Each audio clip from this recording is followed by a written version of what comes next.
নমস্কার, আমি Amarendra. Green diary চ্যানেলে আরেকটা নতুন ভিডিও নিয়ে আমি চলে এসেছি। হঠাৎ করে ফেসবুক ঘাঁটতে ঘাঁটতে ভার্সাটাইল মিডিয়া বলে একটা ফেসবুকে পেজ আছে। আমি জানি না সত্য মিথ্যা ওই পেজের কোনো, ওটা সত্যি কিনা বা ফেক পেজ কিনা এটা আমার জানা নেই। তা ওখানে একটা ছবি আপনারা দেখতে পাচ্ছেন স্ক্রিনে, আর দুটি কথা লেখা রয়েছে ইঙ্গিতপূর্ণ। এই পোস্টগুলোর ওপরে খুব একটা জোর না দিয়ে আমি চেষ্টা করি এই ফেসবুক পোস্টটা জাস্ট আপনাদের কাছে তুলে ধরা আর সামান্য একটু গল্প কথা করি। এখানে লেখা রয়েছে, দেখা হচ্ছে আপনাদের সাথে, খুব শীঘ্রই নতুন কিছু নিয়ে হাজির হচ্ছি। আর ছবি রয়েছে আমার বাঁ দিক থেকে আরশাদ আদনান সাহেব, তারপরে শাকিব খান, তারপরে হিমেল আশরাফ, এই তিনজন রয়েছেন। তার মানে আবার এই রাজকুমার জুটি একটা নতুন সিনেমা উপহার দিতে চলেছেন, এরকম একটা ধারণা আমার মধ্যে এলো। তবে এটা তো আগেই কথা ছিল যে এই টিম আবার ফিরে আসবে, কিন্তু ওই যে মাঝখানে হিমেল আশরাফ সাহেবের একটু অভিমানের কথাবার্তা, বা শেষে তো বলেই দিলেন এখন আর সিনেমা আমি করবই না, আমি দেশ ছেড়েই কিছুদিনের জন্য চলে যাব। তো এরকম অনেক কথা তার পোস্ট দেখে আমরা জেনেছি, আপনারাও জানেন। সব কিছু মিলিয়ে যে পরিস্থিতিটা, পরিবেশটা একটা তৈরি হয়েছিল, এই পোস্টটাকে সেই অনুযায়ী খুব গুরুত্ব দিতে ইচ্ছা করছে না।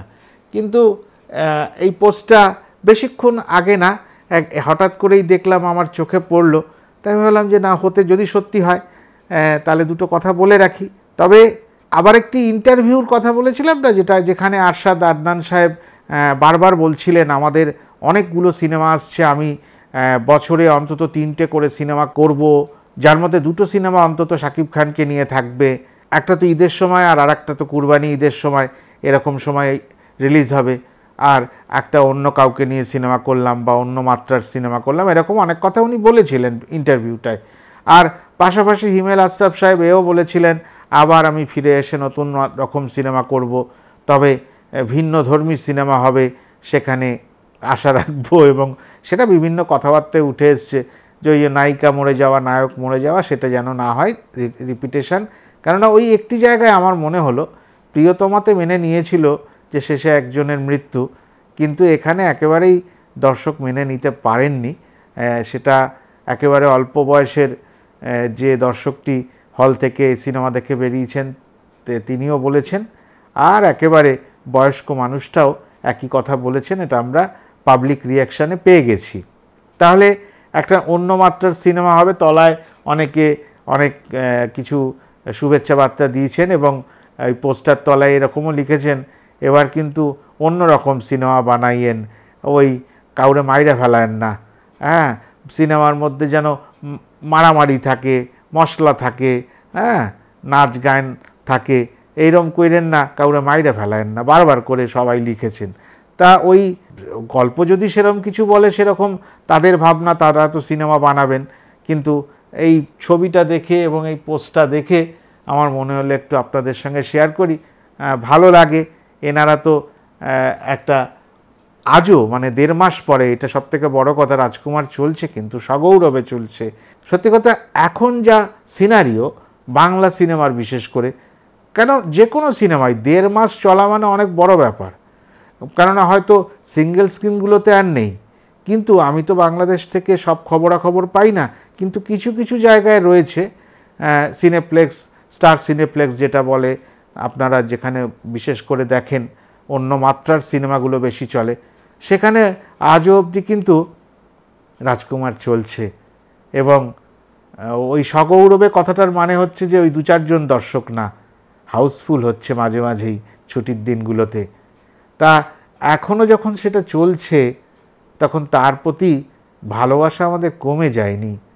আর সাকিবিয়ানরা তো নিজেরাই বলেন, আমরা শাকিব খানের একটা সিনেমা একবার না, এক সময় 10-15 বারও দেখি। তার মানে উন্মাদনা চূড়ান্ত। এবার অনেকেই আছে হয়তো সপ্তাহে শুক্রবার ছুটির দিন একবার করে আরেকবার রাজকুমার দেখে নি, আবার একটা অন্যরকম মূল্যায়ন হবে, অন্য একটা দিক উন্মোচন হবে, অন্যভাবে একটা দেখা হবে, অন্য ভাবনা দিয়ে দেখব। আজকে আর কাঁদবো না, ওখানটা দেখব মায়ের চরিত্রটা কীরকম করেছেন মাহি, আর ওই জায়গাটায় শাকিব খান কীরকম হেসেছেন, গেয়েছেন, নেচেছেন, নায়িকার সঙ্গে প্রেম প্রণয়ে আবদ্ধ হয়েছেন, এইসব সবগুলো আলাদা আলাদা ভার্সান, যেন একই সিনেমা অন্য অন্যভাবে দেখা। এটা কিন্তু আমরা অনেকেই যারা একটু সিনেমা দেখতে ভালোবাসি তারা করে থাকি, যে একবার দেখে মন ভরল না, আর একবার দেখি। যাই হোক, এই বিষয়গুলো নিয়েই রাজকুমারের পরে রাজকুমার 2 যদি আসে, হ্যাঁ, যেমন তুফান 2 এর কথা আলোচনা হচ্ছে, তুফান আসার আগেই, যে 20 দিন দেখা হবে, স্ক্রিপ্ট রেডি আছে, সমস্ত কিছু রেডি আছে, টিম রেডি আছে, কি কাজ হবে সমস্ত কিছু সব আছে। কুরবানি ঈদের 20 দিনের মাথায় শুরু হয়ে যেতে পারে তুফান 2-র শুটিং, এরকম একটা কিন্তু কথা বহুদিন আগে আমরা শুনে রেখেছি সবাই। তো যাই হোক, এই কথাগুলোই বলার ছিল। আশা করি ভিডিওটা ছোট্ট হলেও ভালো লাগলো।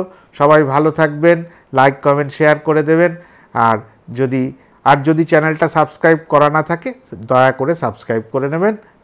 নমস্কার।